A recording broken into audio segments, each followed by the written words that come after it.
ne doit freiner l'action publique. Les circuits doivent être fluides et nous allons améliorer immédiatement le traitement des correspondances et déployer la gestion digitalisée du courrier dans les 3 prochains mois. Les courriers sans suite qui bloquent des projets structurants, c'est terminé. Deuxièmement, tous les projets financés en cours doivent être accélérés. La primature, en lien avec le BOX, assurera un suivi rapproché pour garantir leur exécution effective. Troisièmement, les projets mûrs et inscrits dans la loi de finances rectificative doivent être lancés rapidement.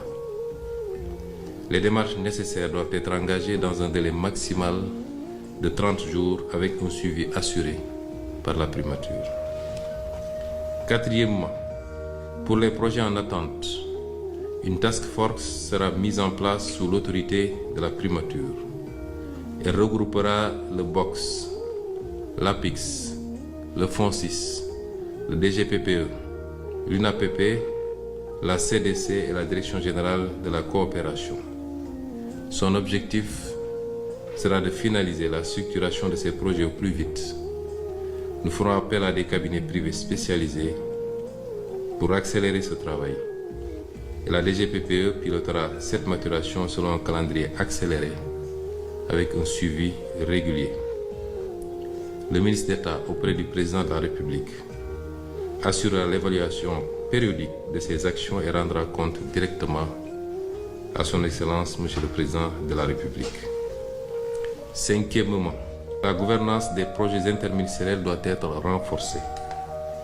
Les projets multisectoriels comme celui du numérique nécessitent une gouvernance claire et partagée. En attendant un modèle stable, la primature abritera les projets impliquant plusieurs acteurs.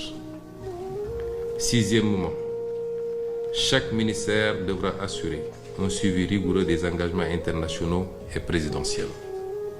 Des rapports trimestriels sur l'état d'avancement de ces engagements vous seront exigés.